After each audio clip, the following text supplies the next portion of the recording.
એક બીજો પ્રસંગ પણ છે આજે, એ આ ખાસ ગુણાતીત સ્વામીનો ચાલે છે. એ વાત કરીએ 1959માં 1959 એટલે 1959માં પરમ પૂજ્ય યોગીજી મહારાજ આફ્રિકા પધારતા હતા. અને એ પહેલાં બધા કોઠારી સ્વામી ને વિવેક સાગરને બધા 6 યુવકો જે સાધુ થવાના હતા એને બધું ઘરબાર છોડી દીધું હતું. એટલે બાપા સાથે વિચરણ કરતા હતા ને એમને તો જવાનું હતું નહીં. એટલે એમના માટે એમને ઘાટકોપરમાં ત્યાં બાલાજી મંદિર હતું, ત્યાં એમને રહેવાની વ્યવસ્થા કરી નાની રૂમમાં. અને તો પછી બાપા ગયા. પણ પછી તેમને હર્ષદભાઈને વાત કરી કે આ બધા આ યુવકો છે અને બીજા બધા યુવકો છે એ બધા જે સાધુ થવાના છે એમને તમે ભેગા કરી અને બધા મંદિરોમાં 5-5 અઠવાડિયું રાખવાનું. આટલા બધા છે બોરચાસન છે બધે એ રીતે. એમાં અમે લગભગ 25-30 યુવકો હતા બધા. અને હર્ષદભાઈ એકલા પણ રોજ સવાર સાંજ એવી બધી કથા વાર્તા કે એવી બધી કથા કે ન પૂછો વાત. તે વખતે ખરેખર હર્ષદભાઈ તો માસ્ટર હતા અક્ષર પુરુષોત્તમ ફિલોસોફી, એટલે શાસ્ત્રી મહારાજની તેમજ ભગતજી મહારાજની એ બધી જૂની કથા વાર્તા કરે, બધું ઇતિહાસ કે ખરેખર આમ આપણા જીવમાં જડ બેસી જાય. એની અક્ષર પુરુષોત્તમની જે વાતો કરેલી એમણે ખરેખર એ ખૂબ એ રીતે સારી રીતે સમજાવેલી. ત્યારે અત્યારે પણ આપણે ખ્યાલ હોય કે હર્ષદભાઈ 1 મહિના સુધી જુદા જુદા મંદિરમાં જુદી જુદી રીતે બધે થોડી સેવા કરાવે અને સવાર સાંજ પછી કથા વાર્તા કરે. એવી કથા વાર્તાથી બધાએ ખૂબ આનંદ આવતો. એટલે કહેવાનું શું કે અમને તો ત્યારથી જ અમે તે યુવકો હતા ને હું ખાસ તો હું તો અજાણ્યો, મને કંઈ અક્ષર પુરુષોત્તમ બાબતે કંઈ ખ્યાલ નહીં. પણ એ વખતે એ હર્ષદભાઈની કથા વાર્તા સાંભળી ત્યારથી મને કંઈક થયું કથા વાર્તા અક્ષર પુરુષોત્તમની વાત બેસી. એટલે કહેવાનું શું છે કે અમને તો અક્ષર પુરુષોત્તમની વાતના ખરેખર યોગી મહારાજે ખરી બધી વાતો કરતા અને સાથે આવા હરિભક્તો પણ એ વાત કરતા. એમાં હર્ષદભાઈએ ખૂબ આવી વાતો કરીને સમજાવેલા. સહજાનંદ સ્વામી મહારાજની જય. બ્રહ્મ સ્વરૂપ યોગીજી મહારાજે કઈ રીતે અક્ષર પુરુષોત્તમની નિષ્ઠા આ પૂજ્ય સદગુરુ સંતોના હૃદયમાં ધરબી દીધી છે એ વિષય પર આપણે પૂજ્ય સદગુરુ સંતોના અનુભવોને માણી રહ્યા છીએ. પૂજ્ય ત્યાગવલ્લભ સ્વામીએ વાત કરી એ પ્રમાણે જેવી રીતે યોગી બાપાએ કથા વાર્તા દ્વારા ઘડતર કર્યું એ જ રીતે સેવા કરીને પણ એમને હૃદય શુદ્ધ કરીને અક્ષર પુરુષોત્તમનો સાક્ષાત્કાર કરાવ્યો. આ વિષય પર આપણે પૂજ્ય સદગુરુ સંતોને સાંભળ્યા. હવે આપણે પૂજ્ય વિવેક સાગર સ્વામીને પણ વિનંતી કરીએ કે બ્રહ્મ સ્વરૂપ યોગીજી મહારાજે કઈ રીતે આ અક્ષર પુરુષોત્તમની નિષ્ઠા હૃદયમાં દ્રઢ કરાવી એ વિષય પર અનુભવો આપણને જણાવે. પૂજ્ય વિવેક સાગર સ્વામી. મારા પૂર્વાશ્રમની અંદર તો અમારું કુટુંબ એ ચુસ્ત અમદાવાદ દેશનો સત્સંગી, એટલે એ કોઈ અક્ષર પુરુષોત્તમની સમજ હતી જ નહીં. પણ મારા એક પ્રોફેસરે મને 1957માં કહ્યું કે તમે યોગી બાપાના દર્શને આવો, આપણે 2 દિવસ જઈ આવીએ, ચૈત્ર સુદ પૂર્ણિમાનો સમયો છે. એટલે હું એમની સાથે આવ્યો અને કહે છે કે લવ એટ ફર્સ્ટ સાઇટ. યોગી બાપાને જોયા અને લાગ્યું કે આ કંઈક જુદી જ પ્રકારના આ સંત છે અને એમનું આકર્ષણ થઈ ગયું અને એમણે પણ અત્યંત હેત કર્યું. એટલે હું સતત 2 મહિના એમની સાથે એ વખતે ફર્યો અને એ પછી તો 14 વર્ષ સુધી એમની સાથે રહેવાનું થયું. અને એ હેતના બધા પ્રસંગો ઘણા બધા છે, અત્યારે એ વિષય નથી. એટલે એ પ્રમાણે આમ કહ્યું છે કે બધી અંગત મૂડી છે બધી, અને 16 આની 1 આની કહેવાનું હોય.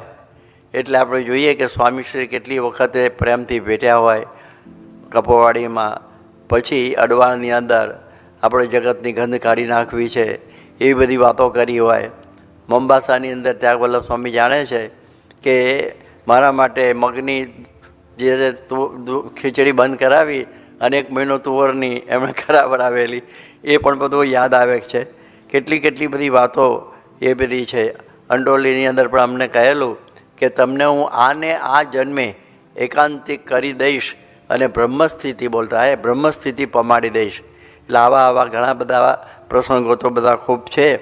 હવે એમણે આપણે બધે જોયું કે એમની સાથે વિચરણ કરતાં કરતાં આપણને ખબર ન પડી કે આ કેવી રીતે આપણામાં આ અક્ષર પુરુષોત્તમ ધરબી દીધા. આ તો કહે છે ને કદી ન ઉતરે એવું હેતરૂપી જે ક્લોરોફોર્મ એને લઈને અને આપણામાં આ નિષ્ઠા આ એમણે બેસાડી ધરબી જ દીધી. અને એવી રીતે મને ખબર ન પડી કે કેવી રીતે મારામાં આ બધું અક્ષર પુરુષોત્તમ પાકું થઈ ગયું. જેમ નંદાજીને થઈ ગયેલું એવી પ્રકારે હેતે કરીને આ વાત બની ગઈ. એક પ્રસંગ એવો બનેલો 1958ની અંદર કે યોગીજી મહારાજ અન્નકૂટનો પ્રસાદ વહેંચવા માટે ખટારીની અંદર એ જતા, આપ પણ સાથે જતા. અને એ સમયમાં આગળ સ્વામી બેઠેલા અને હું ડ્રાઈવરની બાજુ હું બેઠેલો, પાછળ બધા અન્નકૂટના બધા કરંડિયા, થોડા સંતો હરિભક્તો બેસતા. અને એ વખત અમે મોટા માંડવાથી મોવાઈ આવતા હતા અને મોવાઈ આવવાની થોડી જ વાર હતી. અને એ વખત મેં સ્વામીને પ્રશ્ન પૂછ્યો કે પંચભેદ સમજાવો મને. તો યોગીજી મહારાજે પંચભેદ સમજાવ્યા કે જો આધીનપણું, દિનપણું, ચાચકપણું એ બધો જીવ કહેવાય. બરાબર? હા બરાબર. કે જે ઐશ્વર્ય બધું હોય એ બધું ઈશ્વર ભેદ.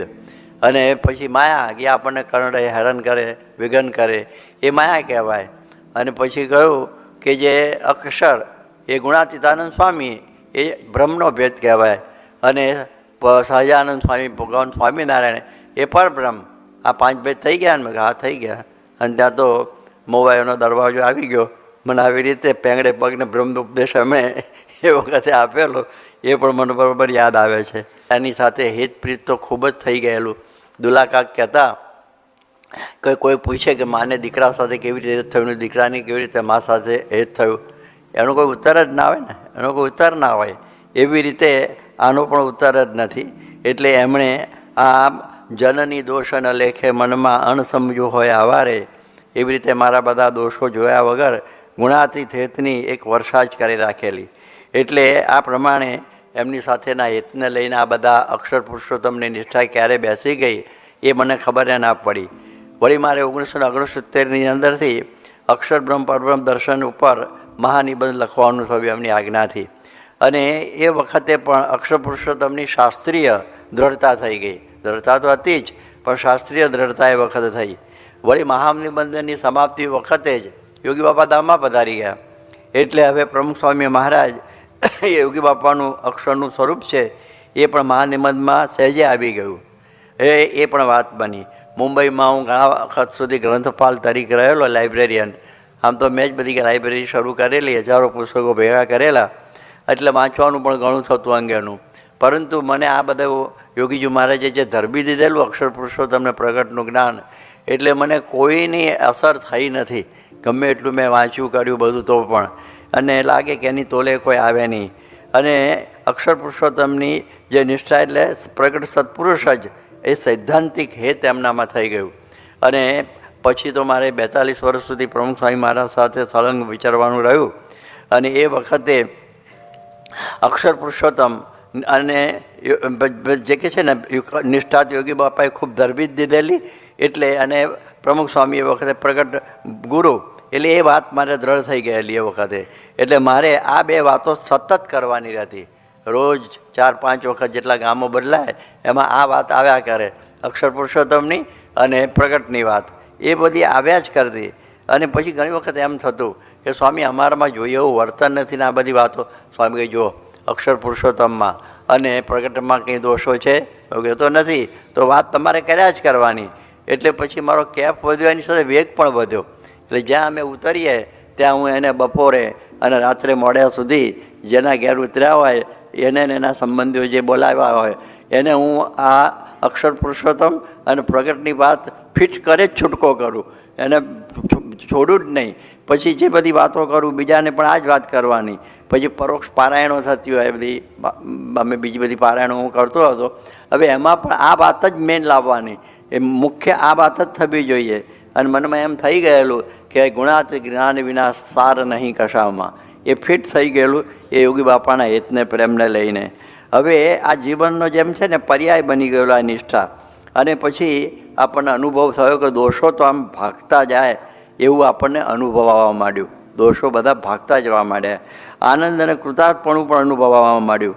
વળી પાછી મેં યોગી મહારાજની છે ને 80 જેટલી ડાયરીઓ લખેલી વિચરણની. એટલે એમાં મેળાવની પ્રાર્થના જેવા રત્નો પણ બધા ખૂબ પડેલા છે અંદર, જેમાં જૂનાગઢની રીત જેની પારે આપણે સાંભળી એ પણ ડાયરીઓમાંથી છે. એટલે એવી એવી ઘણી બધી વાતો અને અક્ષર પુરુષોત્તમની નિષ્ઠાની વાતો એ આવતી, એનું હું લખતો. એટલે એ રીતે પણ એ લખવાથી પણ નિષ્ઠા થઈ.